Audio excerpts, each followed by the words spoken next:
Hey there, in today's video, I am showing you how I am beginning to incorporate more of fabric into my art. I show you some examples of pieces that I have actually painted, just random fabric, and then I am going to use the fabric and make a collage out of it and show you how I go about doing that, just gluing it into a vintage art journal book. So I would suggest if you have random fabrics that you don't use, or that you have just been wondering, scraps and different things like that, I would consider using them in your art. Now, certainly you could glue them down and completely obliterate them and just use them as texture, and I have done that. But in this case, I'm actually showcasing the fabric and using them as the collage pieces and creating a composition that I think has a good result. So anyway, I hope that you will consider using fabric in your art, and if you don't have that stash, that's one more thing that you might another addiction that you might find is looking for random fabric at the thrift store. So anyway, or around your house too, because guess what? There are old napkins or pillowcases or things that you can rip up, you can tea dye, you can paint right in your own home. So anyway, without further ado, let's get started. I thought I'd start by just showing you this kind of random assortment of fabric that I have gathered and collected over time. This is just a small, this is kind of the stuff I have sitting out versus I have a big bin that I'd pull from and probably need to organize. Anyway, so there's all sorts of fabrics, and like this has been tea dyed. This is just some kind of cotton that I've torn into strips.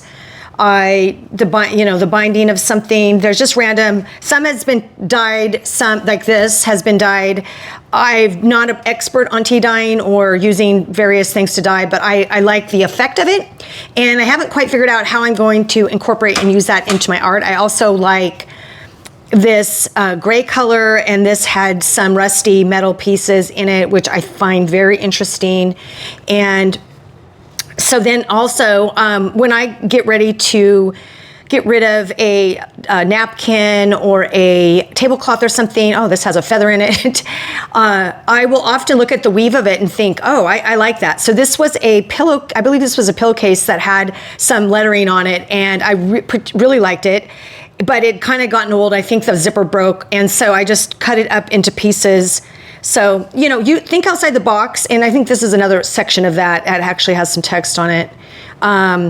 So, think outside the box. Like, what do I have that I'm maybe in my donation bin that I could then take apart? This is the exterior of a pillowcase, and this could probably be thrown out, but I never know what I might want to use. So anyway, I'm just showing you some bits and pieces of fabric that I've used and that I have used. And then often what I do is I take pieces that are light, or maybe they're not tea dyed, and I'll paint on them.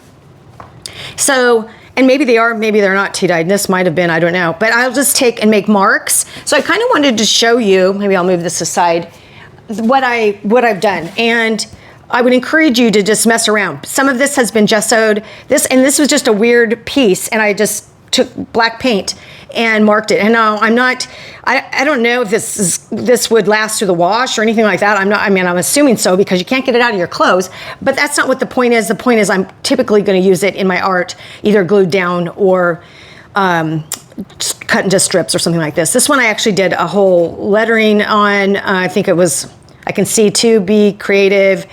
It means, so I write stuff out like that. This one is just, I can feel I have gesso on it, probably clear gesso. So I just wanted to kind of show you what you can do. And then on top of, like I said, you can either gesso it or not gesso it, depending on what you feel like you want to do or what time allows. And then this one hasn't been gessoed, and I just put the paint directly on top of that. So, and it gives just a really fun effect. This one I used a stencil. Hopefully you can kind of see that. I put a pattern. I don't know what I'm going to do. This is lace that I put gesso on over the top. Actually, this looks like modeling paste. A lot of times, this is modeling paste. Yes, that's right. This is modeling paste. This is modeling paste. I can envision cutting these shapes out, there's some flower shapes or whatever, and using it in some kind of collage. This one, it was also modeling paste, and then I've just cleaned my paintbrush on it numerous times. So again, I'm not really quite sure what I'm going to do with some of these pieces, but I think it is fun, and I wanted to show you. This one, I can feel it was gessoed, and then I just glued down this twine, And I do like the effect. I might have, if I was going to use it on something, I might cut that off. I might not.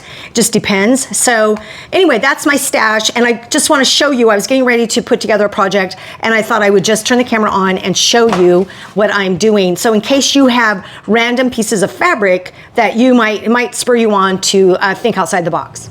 For the sake of working a little more quickly, I'm not going to show you the tedium of going through all my fabrics and then trying to put something together. So I kind of decided on using this. I'm just going to use this old vintage book that I have turned into an art journal, and then I'm going to use these fabric pieces, and I've kind of tentatively laid them out so it won't take as long. I will, as I'm doing it, put it in fast forward so you don't have to watch me glue each piece down. But the decisions I've kind of already made based on the fabric pieces that you've already seen. So I'm gonna glue those down. But what I'm gonna use is, I'm gonna use this, the super heavy gel. You could just use a matte medium, just a regular matte gel. You could use whatever glue you have on hand. Actually, I think, I don't know if a glue stick would work, but it probably would. And I definitely know that I have some Yes paste that would also work. But I have this right here, so I'm just gonna use that. And then I'm going to put it down, I think, just with this palette knife. We'll see how it goes. But anyway, I just wanted to kind of show you what I was using, and then I'm gonna speed the process up and then come back to you at the end.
thought I'd pop back on here and just talk a little bit about what was happening. So I kind of had the basic idea of what I wanted, but then you saw that I struggled a little bit placing these. I had them in a different place initially. So when it comes to the final version, sometimes you rethink it and look at the full composition, and that's kind of what I was doing, trying to add in things. The whole inspiration for this was this rusty piece right here. To me looked like a vase. So I was like, oh, wouldn't it be fun to have some little flowers in there? And I could have added some more pink in, but I decided just to kind of leave it very, very simple and let the background and this little vase pop out. And I wanted to tie in this rusty with this, and so I brought in another piece, but then I thought this colored fabric also brought in the rusty piece, and I kept it all fairly muted just because I like that kind of look. Then at the last minute, I found another little piece of this, and I thought, oh my gosh, where should I put it? And as you saw, I really struggled, like here, here, here, here. And even with this third piece, initially I was going to put it up here, but I didn't like it when I finally was pulling it all together. So what I know when I'm watching videos is a lot of times when the person is like trying to figure out where they want something to go, I'll think, oh, leave it there, and then they'll put it somewhere else. So this little pink piece, I feel like I could have put in a number of different places and it would have worked.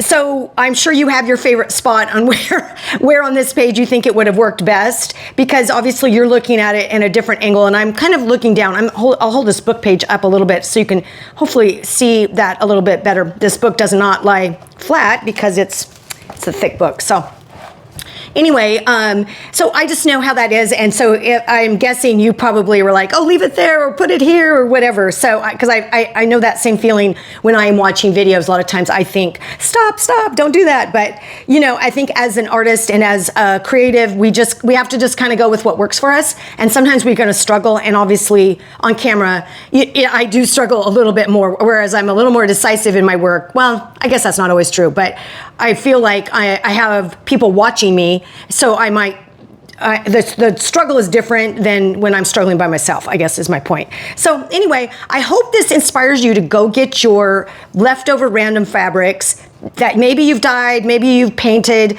maybe you just have scraps, but and threads and different things, and just go mess around and see the fun kind of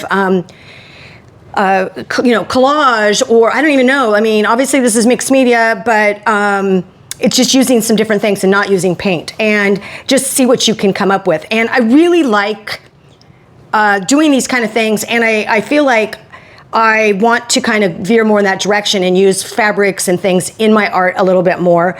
And, you know, it's tough to kind of reinvent or figure out how to use things like this and also stay true to yourself. So anyway, this is just something I was messing around with and wanted to share with you guys. So I appreciate you watching, and I will see you next time.